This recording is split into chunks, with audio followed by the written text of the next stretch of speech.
Today on the I Guess I Wear Grandma's Glasses Says podcast, I am going to be discussing YouTube finally rolling out thumbnail A/B testing, how we adjust our presentation style based on the microphones we use, and other stuff too, so go ahead and stick around. Let's start with the absolutely massive news out of YouTube, and it is that they are finally rolling out thumbnail A/B testing. If you don't know what this means, when you upload a video to YouTube, you have had the option to upload a custom thumbnail or use any one of these 3 auto-generated thumbnails from the video.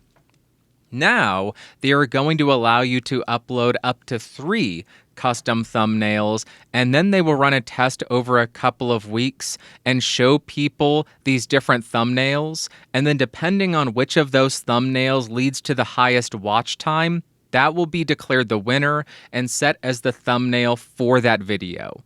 If you don't want that thumbnail in the future, you will be able to overwrite that and ignore that and still choose whatever thumbnail you want. You could remove it. You could still do everything that you could, but they are now rolling out this ability to run these tests. This is something that is so incredibly exciting to me because this is a feature that I have been following, listening to updates about for 5 years, I think. I first saw this and heard about this on the Creator Insider channel. By the way, if you're a YouTuber and you do not follow Creator Insider, go do it immediately. They put out weekly updates about what's going on, and it is made by people who work at YouTube. It is an invaluable resource. But I had to go back to the channel and look up thumbnail A/B testing, and the video that I found discussing this, the first one, was from 2019. They talked about we're rolling out this experiment to a couple of people. We just expanded the group that is in this experiment. So this has been in the works. This is something that has been on my radar and many YouTubers' radar for half a decade. And they are finally rolling it out, and I am so stoked for it. Now, this isn't available to every single channel on YouTube immediately. They mentioned that this will be rolling out over a couple of weeks, and you also need to make sure you have some settings engaged in YouTube Studio. If you go to YouTube Studio, click on Settings, click on Channel, and then click on Features. You need to make sure that advanced features are enabled, and then when this is available for your channel, you will have access to it. Unfortunately, I don't have access to the A/B testing on this podcast channel yet, and I believe this is the channel where I would get the most use out of it, but I do have access to it on one of my channels, which, if I have included any video, is where I got it from. It is available on my personal channel, my channel which with less than 1,000 subscribers, the channel where I haven't uploaded to in 3 months, 6 months, so I will get 0 use out of it. And even the videos that I do upload there, I do not have multiple thumbnails. It's just a single thumbnail and just plopping it down there. Once I get access to the A/B testing on the podcast channel or the Podcastage channel, I will run some tests with this, and I'll report back to you on whether or not I see any significant change in channel or video performance. Are views up? Are subscribers up? Is watch time up on the Podcastage channel? Is advertising revenue up? What do we see because we have the ability to fine-tune and choose the best thumbnail? I do think, even though I don't know what impact this will have on the channel, the reason I think this is such a big deal is because thumbnails are one of the biggest contributing factors to getting somebody to watch your video. When you're working on your metadata, you should be spending 99% of your time on your titles and on your thumbnails. And this is directly from the horse's mouth, from the legend Todd B. of the SEO YouTube team. I will include a clip from the Creator Insider channel right here where he says this. We do look at tags a little bit, but not as much as creators think we do. Yes, okay. So what matters the most to us is what matters the most to the audience. And what that is the thumbnail and the title. That's what the viewers are using to decide whether they're going to start watching a video. Yep. And then those people go on to watch, and hopefully you gave them a good idea what they were getting into, so they watched the whole thing. So I would strongly encourage everybody to spend 99% of their metadata time on the thumbnail and title, maybe 0.5% on that description. Don't just post your social media links in there, because if you're trying to help us understand the video, that doesn't really help us. Your Twitter link does not help you understand the content. Yep. No, it doesn't. There you go. That is directly from the horse's mouth, YouTube's SEO guide, that you should be spending the majority of your time on title and thumbnails. For this podcast, you may look at the thumbnails and say, wow, that sucks. But I spend quite a bit of time on the thumbnails, and I end up making 2 or 3 of them. The first one, I think, oh, this is going to be great. And then after I'm done and I upload it, I think, oh, that sucks. So I make another one. The second one, I typically think, gosh, that sucks too. And then I make a third one and say, that's good enough. That'll have to do. I'm not going to spend any more time. But I will spend 45 minutes, sometimes an hour and a half, making a thumbnail for this podcast. And now I'll be able to upload all 3 of those thumbnails and see if one of them actually does better than the other and have the data to back it up. Because in the past, I have just looked at click-through rate and thought, yeah, that doesn't look like it's doing as well as I would like. Let me try the other one. Oh, that did even worse. Let's go back to the original one. That's the data that I have. Oh, CTR isn't doing too hot. But this is going to be a much more analytical or data-backed decision, where YouTube actually knows every piece of analytics that is important to it and important to its algorithm, and using that to determine what thumbnail is the best. I want to offer a suggestion for YouTube, though, because as Todd said, thumbnails and titles are so incredibly important. You should be spending all your time on those. Maybe next they could work on title A/B comparisons. That would be interesting as well. I think that would probably take less time to do on their end, but that could be really helpful also.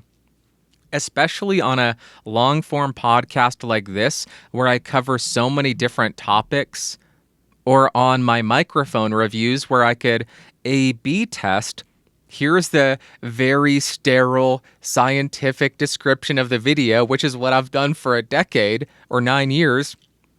And then here is the uber ultra clickbaity title, and see which one works best. That would be so much fun. YouTube, Todd B., anybody at Creator Insider. Title A/B comparison. Not just thumbnail A/B comparison, title A/B comparison. That would be incredible. Please do that. That's it for that news.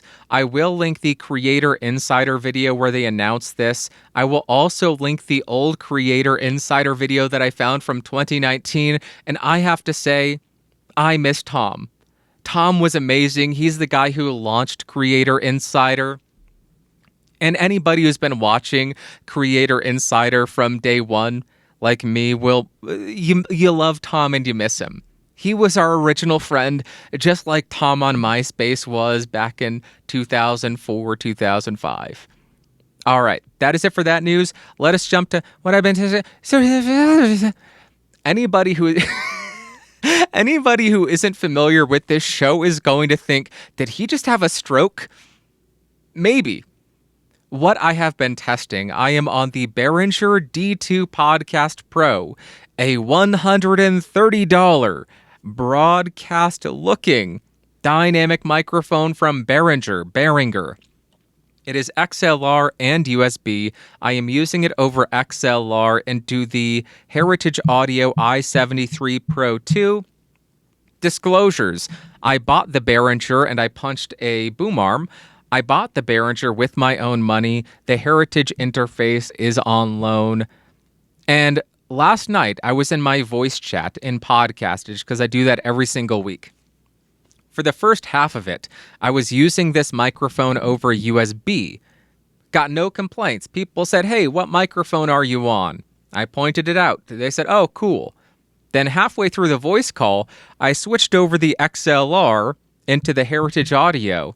And when I came back on mic, they said, whoa, what is that? That sounds terrible. What did you do? You have ruined it. So this led to a couple of epiphanies, I suppose. XLR and USB does sound different. XLR output does sound like trash. And the USB output is not transparent. They are sprinkling unicorn farts on it to make it sound better. And yes, I did do a test recording on my computer to verify that there is a delta between XLR and USB. Very different sounds. You'll see that in my review, which is coming this next week, I believe. May be delayed a little bit because I spent way too much time on the music test. That's the least popular part of my reviews. Just full transparent. The least popular part, if I look at a retention graph, that's the lowest part. I don't care. That's the most fun part of my videos. And I have just been spending more and more time on them. And I try to make each one my new favorite piece of music that I've done for the channel. Doesn't always work out. Sometimes I have to throw in the towel and say, this is good enough. It's a Behringer mic. It's for a Behringer D2 Podcast Pro. Who cares? Nobody's going to listen to it anyway. But I try to make them as good as possible, and I try to make the music so I actually like it, and that is the most rewarding and fun part of the review. So even though nobody cares about them, and it's the least popular part of the reviews, they're not going anywhere. So you're stuck with them forever. All right. That is what I have been testing and all of that. We are now jumping to what you had to say. First comment comes from, say it with me, Sound Speeds. And he has to say, I'd like to see you record an entire podcast without listening live. No headphones, no IEMs, no nothing. One of the things I can't stand is DVDs with a special feature section containing only the trailer.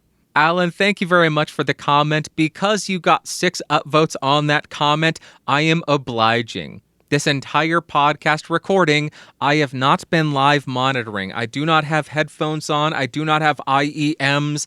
I still have a receding hairline, and that is what you've been listening to. It is very different to me. I did do a test recording. It has been a bit since I did that test recording, so hopefully nothing got completely janked up in the meantime. And I will have no idea of knowing if it did get janked up, because I can't hear anything. But I will be curious to hear from you. Do you hear any kind of difference in how I speak and how I present compared to last week or a couple of weeks ago? When I have headphones on, does it sound like I'm actually trying to sound much more manly because I hear what a little pipsqueak I sound like? Little high-pitched baby? Oh, do I sound like this when I wear headphones? Sometimes I'm concerned about that. When I hear myself, am I trying to compensate for the fact that I have a higher pitched voice? Or do I actually just speak like I speak? You tell me, because I don't know. I don't know. Also, you talk about DVD special features. I completely agree with you there. If you're getting special features, you want actual special features. One of the best DVD sets that I have purchased was the Clerks 10th anniversary. They had a bunch of special features, featurettes. They had the original cut. For Mallrats, the 25th anniversary, they had the original cut, which I don't like. I like the theatrical cut. They had a couple of featurettes as well. And that's one of the reasons why you go for physical media nowadays, because streaming lacks those special features.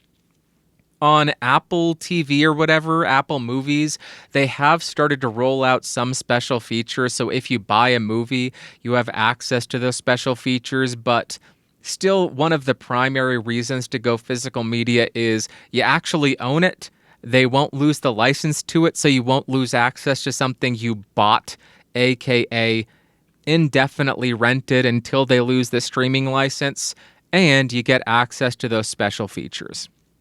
So there you go. Thank you very much, Alan. Let me know, anybody watching or listening to this, do I speak differently this week, or have I been speaking differently this week compared to last week or 2 weeks ago? Because I don't know what I sound like. I can't hear a gosh darn thing. I just hear my voice in the room. It's very weird.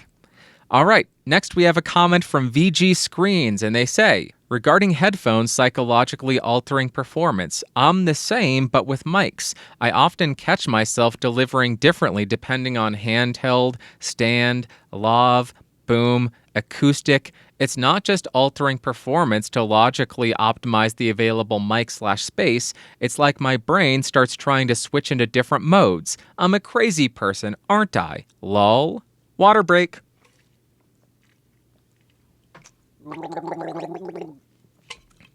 You know, I was going to edit that out. I'm not going to.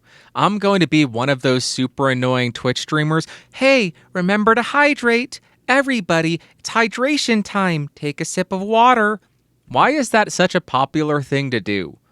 Do people not realize, hey, I'm thirsty, I should drink. Hey, I've been speaking a lot, I should take a sip of water. Why do people need to be reminded to hydrate? Just an interesting trend. Anybody who has answers, please provide them because it confuses the heck out of me. But then as far as your brain switching into different modes based on the microphone you're using, that kind of makes sense to me because if you have a broadcast microphone, you may associate this with certain types of content that you've watched before, certain podcasts, certain radio shows, certain YouTube videos that you've watched before, and you start to adopt the presentation styles of those hosts. If you have a lav mic, you may completely forget that you have a microphone on and be much more natural. If you're overhead booming, again, you may completely forget that you have a microphone and feel a little bit more natural and speak more like yourself as opposed to, hey, I am in broadcaster mode. For me, when I am holding a handheld microphone, I don't know what it is, but it triggers this insane part of my brain where I over-enunciate. And then I just go off the rails and get wacky and weird and move around a lot. I'll spin around. I will have really dumb ideas because I'm holding a handheld microphone. There's no reason or justification or anything for that happening, but that is what happens. If you watch any podcast episodes where I am standing at the beach, on a spaceship, on the moon, anywhere, you will find those episodes being a bit more loosey-goosey, a bit stranger, a bit more off the rails, and that's because I am typically hand-holding a microphone. And when that happens, all bets are off. So you may think it's strange, but it makes perfect sense to me because each of these microphone types, we have watched a lot of media using these microphones. A lot of media where people use these mics, and the type of media we see produced with this type of microphone or a handheld mic, or if we don't see a microphone at all, that's going to impact how we believe we should act with those microphones. Or at least that's how I am perceiving it. That's how I interpret this type of mode that you're switching between. Because I've noticed the same thing. With a broadcast microphone, I may try to sound a bit more broadcasty. With a handheld microphone, I just may go off the rails because that's where all the fun bloopers happen. When you have ENG, electronic news gathering, out in the field, that's where all the wackiness happens, where you have some lunatic run up on camera and start screaming into it.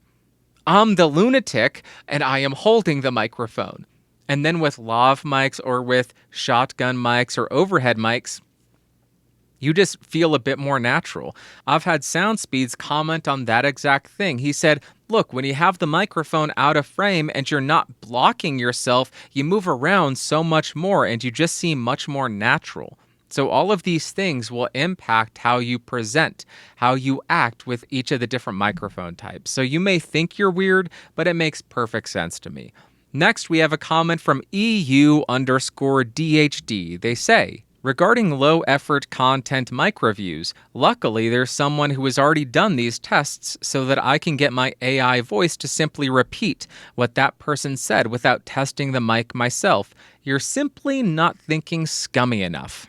Hood, thank you very much for the comment. That's what I'm going to call you, by the way, because I have zero desire to constantly say EU_DHD. So Hood, thank you very much for the comment. I'm going to push back on you a little bit. I think I was being perfectly scummy enough, but there seems to be a disconnect between what I'm doing and what AI is capable of doing. I don't deny AI could ingest as many microviews as they want and just regurgitate those words. That is undeniable. It can do that, and I am sure it will do that. But the reason why I think my videos were originally unique, the reason my original microviews got any amount of traction, is I wasn't just waxing poetic about the gear, which is what the AI would be doing.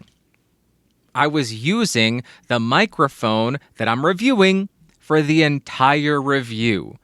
So it wasn't just talking about it. It was primarily, and they are primarily, demos. Here is how the microphone sounds on an acoustic guitar, electric guitar, singing, spoken word. Here's an untreated space. Here's background noise. Here's everything else that I do. And an AI is not going to be able to replicate that. It's not going to be able to review new microphones. At best, it's going to be able to sit back, wait, allow everybody else, actual reviewers, to get their hands on this gear and review it, then ingest those reviews, and then just put out a bunch of word salad that's just mimicking what everybody else said. So I don't think that AI would be able to copy what I do. There's one workaround here, and I probably shouldn't disclose this because it probably would work. They could just ingest all of the mic reviews and then just steal clips. Here's an acoustic guitar sample. Here's an electric guitar sample. And I bet they could argue, oh, it's fair use. We're not taking the entire thing. We're adding context to it. We're transforming it. They probably could do that. I should probably edit. I'm not going to. If anybody does that, you're a dickhead. You suck. If you choose to do that, you're an absolute bottom of the barrel scumbag, and I loathe all that you choose to be. If you want to review microphones, buy the heckin' thing and review it. Don't be a little basic I'm just going to type it into AI and then just steal clips. Do your job. If you're going to review it, do it right. What I wanted to say something else and it completely just slipped out of my head. I think it's gone forever. It's never coming back. I just lied. It did come back. AI would never be able to be the first to market with any kind of review because it wouldn't have all this information to ingest. And one of the best ways to gain traction in reviewing stuff is to be the first to market. You need to get the gear first, you need to demo it, you need to be thorough, you need to be accurate, and then get it out there so that when all the excitement is surrounding that gear, somebody can look it up and find your video. AI will never be able to do that because it relies entirely on other people's reviews. So it would just have to, as I think I mentioned already, it would have to sit back, wait for everybody to review the new gear, wait for all the hype to die down, then ingest all that information, and then publish their review, stealing everybody's content. So maybe I'm not thinking scummy enough. Maybe they don't need to make accurate reviews. And I am sure there would be some amount of people who would watch videos not knowing it's AI, where this fake voice simply waxes poetic about stuff. I'm sure some people would be fine with that. Thank you very much, de Hood. I appreciate you very much pushing back and offering that more scummy take on things. Very, very good. Next, I received a comment. I don't have a screenshot of it, and I just thought it was funny, so I wanted to discuss it, and I brought out a prop. I got a comment saying, "Why should I listen to you? You just wear weird hats and you wear grandma glasses." And it made me laugh out loud because I don't think my hats are weird. If this person had said it's really weird that you wear a hat indoors, I would agree. I have a very specific reason for that.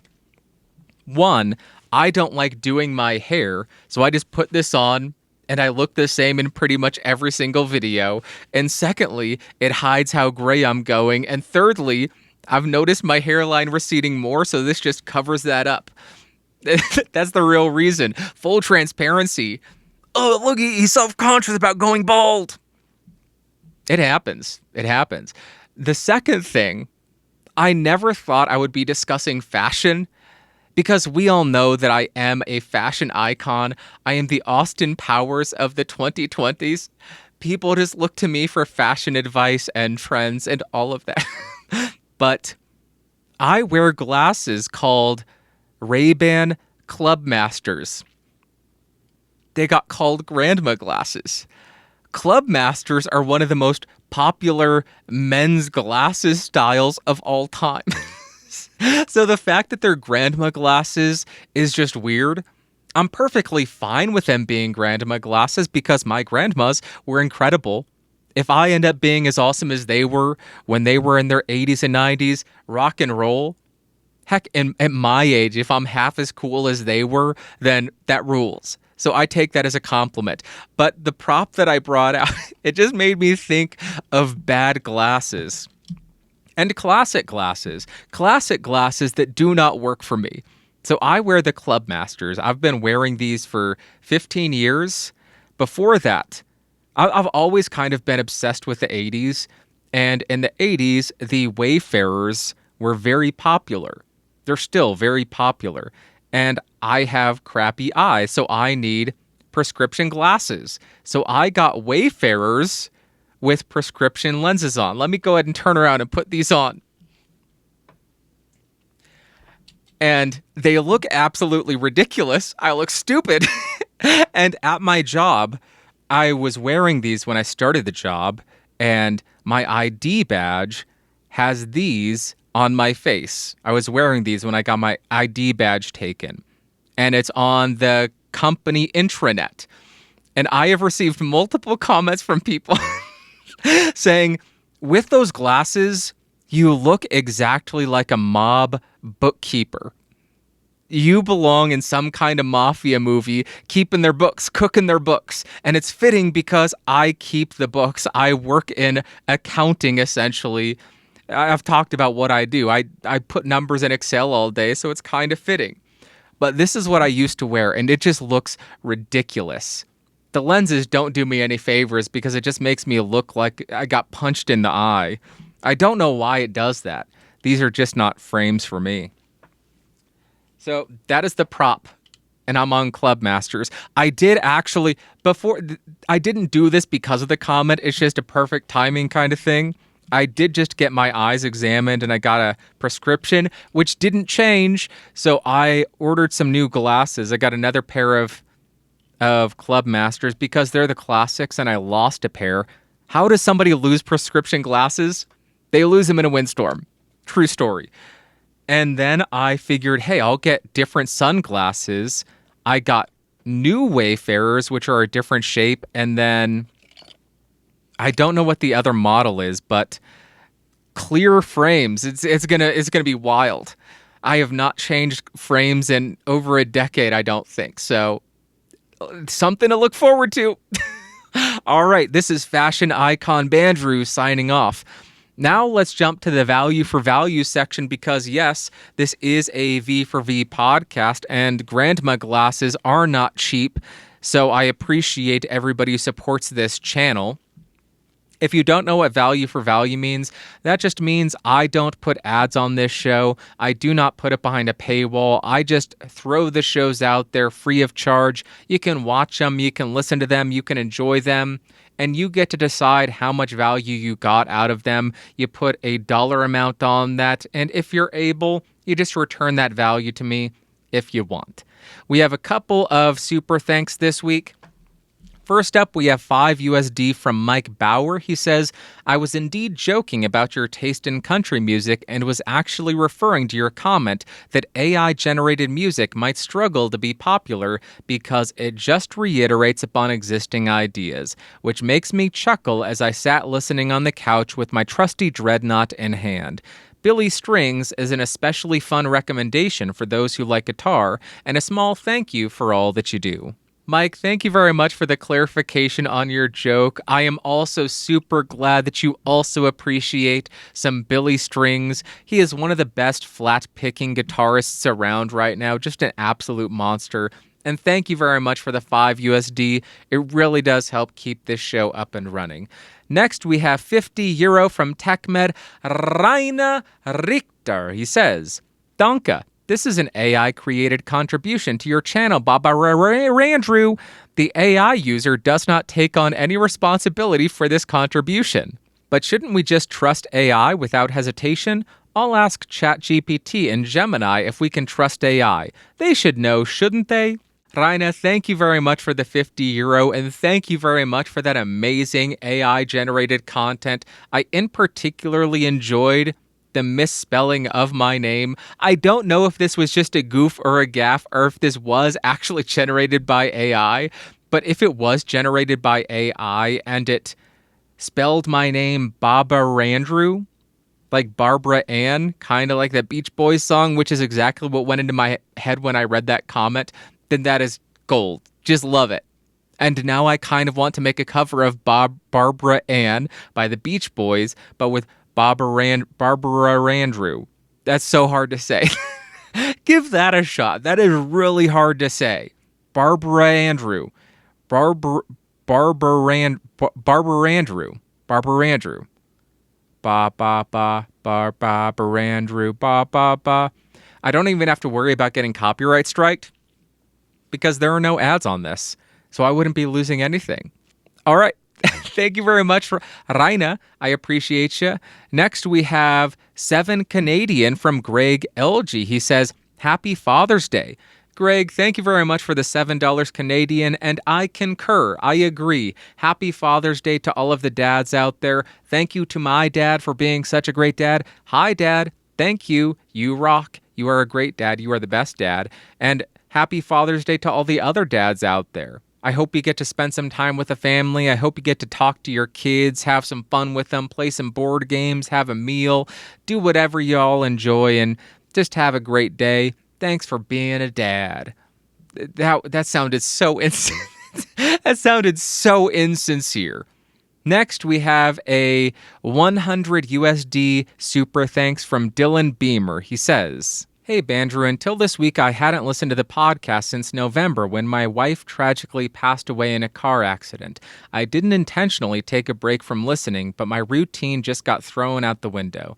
Don't worry about me or anything. I have a ton of support. My community is amazing. My faith is weak, but the one I have faith in is strong. My sons and I are doing well, all things considered, truly.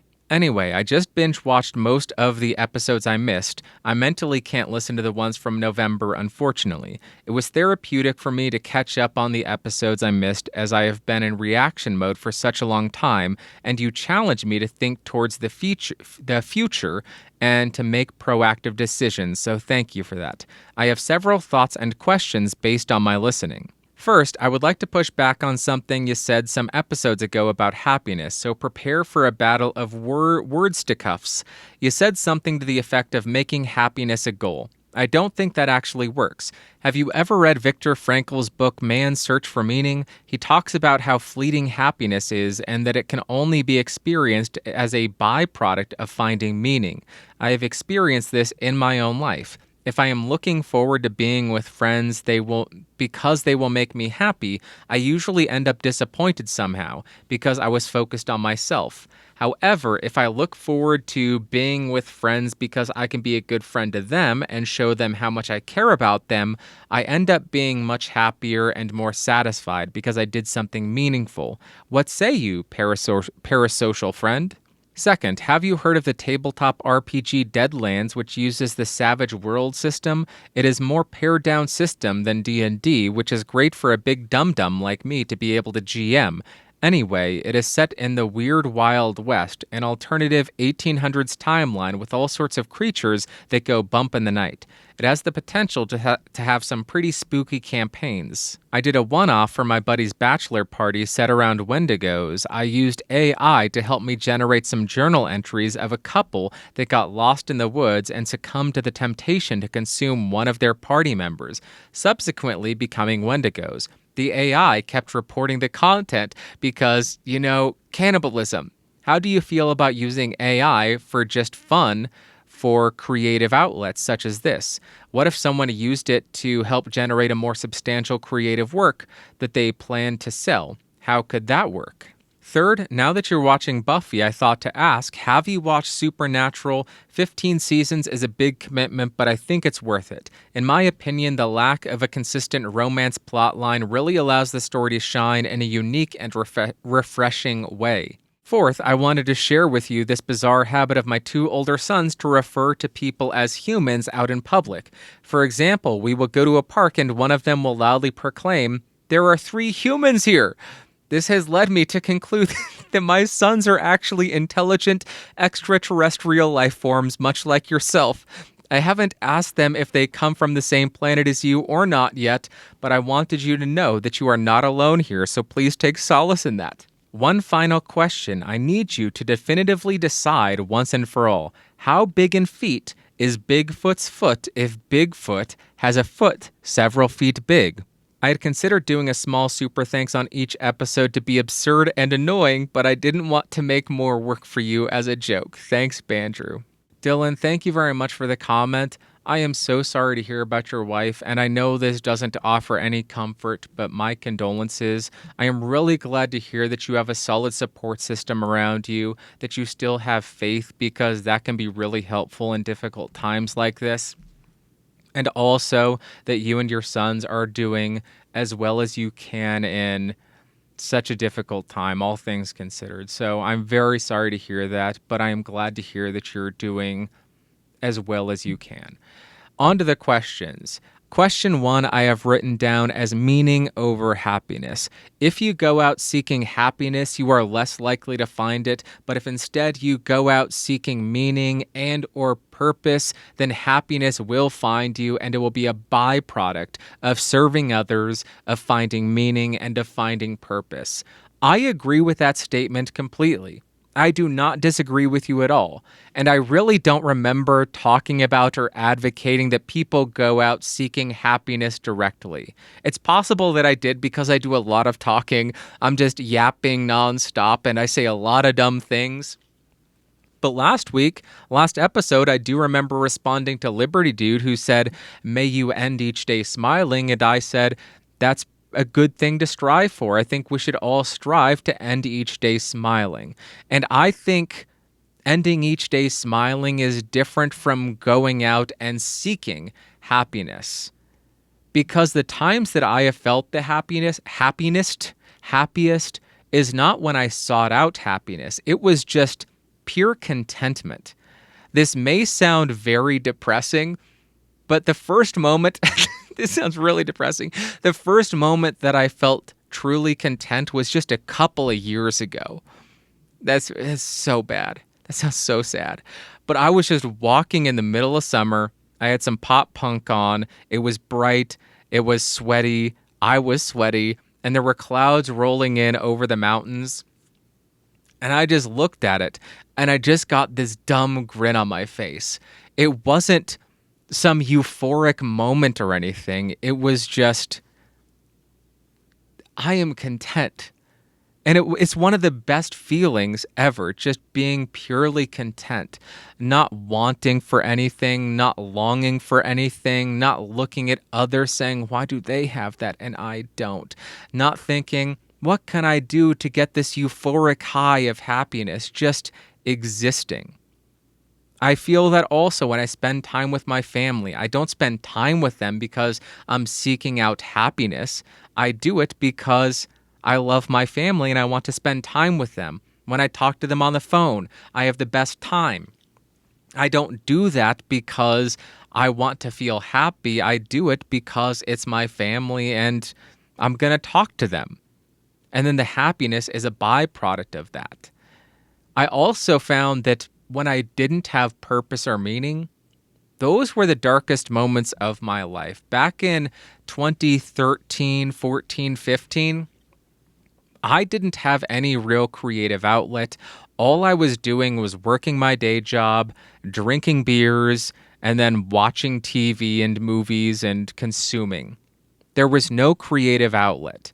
And that was probably the most depressed I've ever been. And once I forced myself to quit drinking, one of the best decisions I ever made, and then actually start making stuff again, that's when it took a while, but that's when I finally got around to being able to feel happy again. And it's not because I didn't start making stuff. I didn't start getting creative again because I was seeking out happiness. It's because I have this just illness, this need to do something creative. Without that outlet, I go to dark places. And maybe this is me seeking out happiness, knowing that if I don't do it, I'm just miserable. But it's just this urge that I have, this push that I have to do that. And I think that is similar to purpose. Finding that purpose, if you have this drive to do something, perhaps you're supposed to do that. And that can be your meaning and purpose.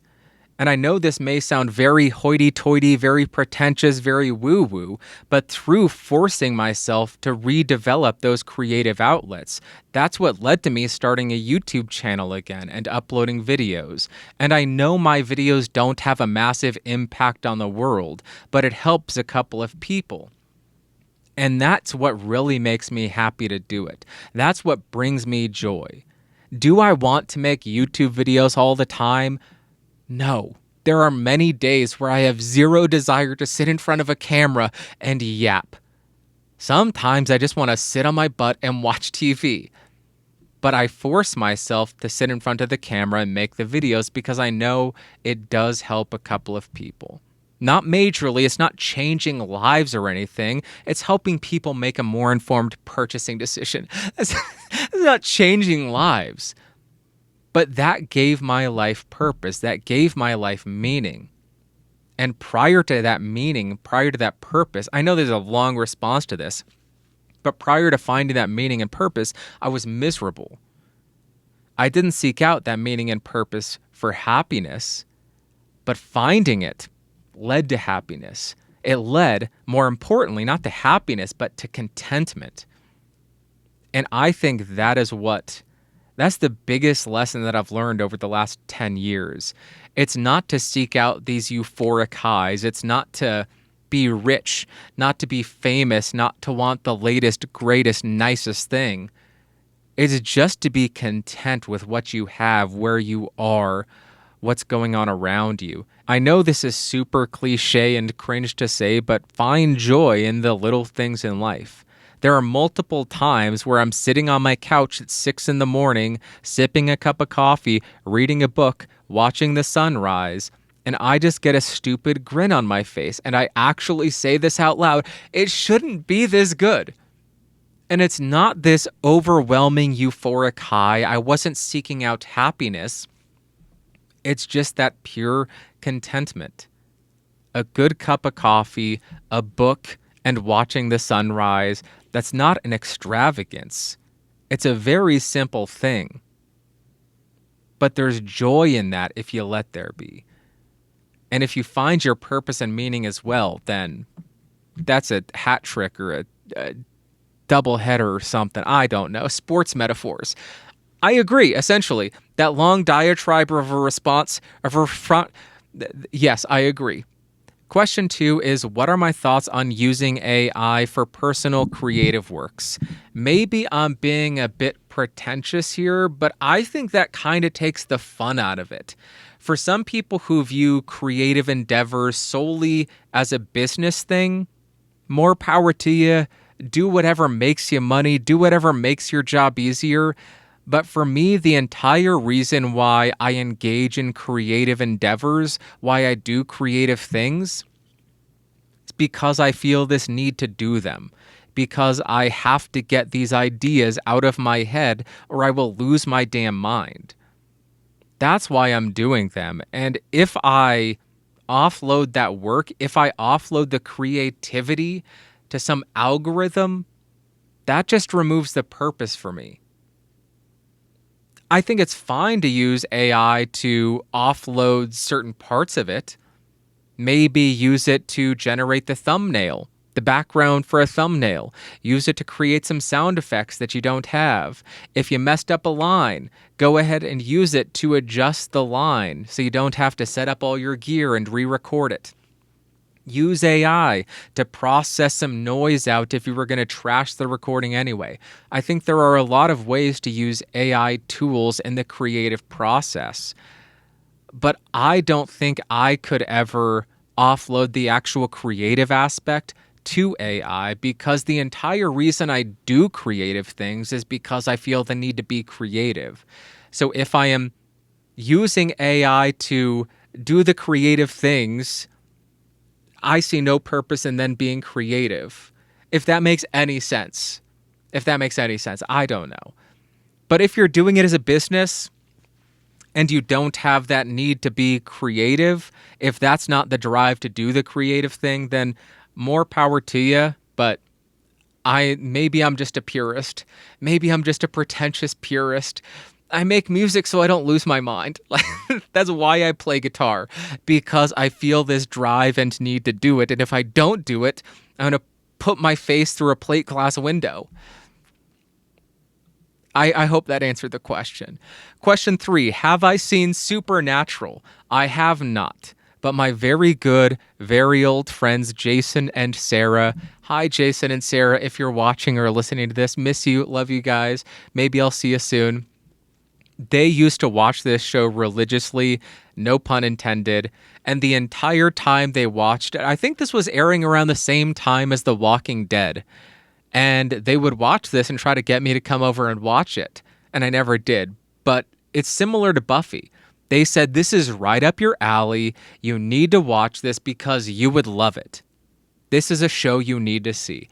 So perhaps I will add this to my future rotation. My television series rotation is kind of dense right now. What I do is I watch a season of a show, then on to the next season of a different show, season of another show, season of another show, so on and so forth. So it's kind of like I'm programming my own television network. But what I'm doing right now, The Walking Dead, then I'm going to be adding Stargate SG-1 in, because I've been borrowing a coworker's DVDs for 8 years. I never got around to watching them. So SG-1 is next, then Buffy, then X-Files. Season of each, start over again. And the final question you have is, how big is Bigfoot's feet? If big feet were several feet and big and blah. According to, I looked it up on Wikipedia because I was curious. Several feet, I think that would mean 2 feet. And according to Wikipedia, which has never led anybody astray, 24 inches, 2 feet, 610 millimeters is how big Bigfoot's feet are. Dylan, thank you again for the super thanks. And again, I am very sorry to hear what you've been going through, what your family's been going through, but I'm glad to hear you still have your faith. I'm glad to hear that you have that great support system, and I'm glad to hear that you are doing as well as could be expected considering the circumstances. So thank you again, and hope to hear from you soon. Next, we are jumping to a new section, the weekly Weckomendation Algowithm. I'm never going to get used to saying that. Weekly Weckomendation Algowithm. And Mowage.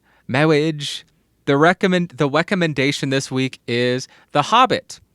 I have some nerdy friends, Sylvia and Mike and John, bunch of nerds. And they said, let's do a book club. First book we should read is The Hobbit. And I kind of read ahead of them, and I just finished it. And it's a good book. I read it last year as well. You can't go wrong. It's a classic hero's journey. Hero doesn't want to go on journey. Hero reluctantly accepts calling to adventure. Hero saves the day. That's the hero's journey. And It just works well. It's a very easy read. It's a fun read. If you haven't read it, give it a shot. If you have kids, I would say probably like 10 or up.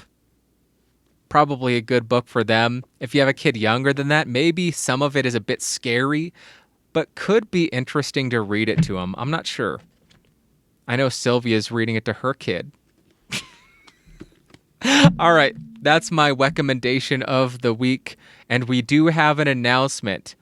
The Sound Speeds podcast is officially a member of the Geeks Rising podcast network, so welcome to Sound Speeds. It is the only video-only podcast on the podcast network, and I know all the podcast purists out there just vomited in their mouth that I called a video-only show a podcast. So what? It's a video-only podcast. I'm sorry, Adam Curry. I'm sorry, Dave Jackson. I'm sorry, Daniel J. Lewis. All the podcast gods. I beg your forgiveness, but it is what it is. If you're interested in production sound, go check out Sound Speeds podcast because he is a professional boom operator. He shares insights into that. He shares insights into working in the film industry, all of the behind-the-scenes story. And his shows are now posted on geeksrising.com, so go check it out and show him some love. They are on YouTube as well. Sound Speeds. All right, that is going to wrap up this week's show. I appreciate you coming by. I appreciate you spending any amount of time watching or listening to this. As I mention every week, you could be doing anything with your time, hanging with your family, hanging with your dads because it is Father's Day. Happy Father's Day. You could be reading a book, watching a movie. So the fact that you choose to spend your time watching or listening to this is humbling, and I deeply appreciate you. I hope you have an amazing Sunday, Monday, Tuesday, Wednesday, Thursday, Friday, Saturday. Next Sunday, I will be back. I will be talking at you, with you, about you. I love you. Bye-bye. Whoa, whoa.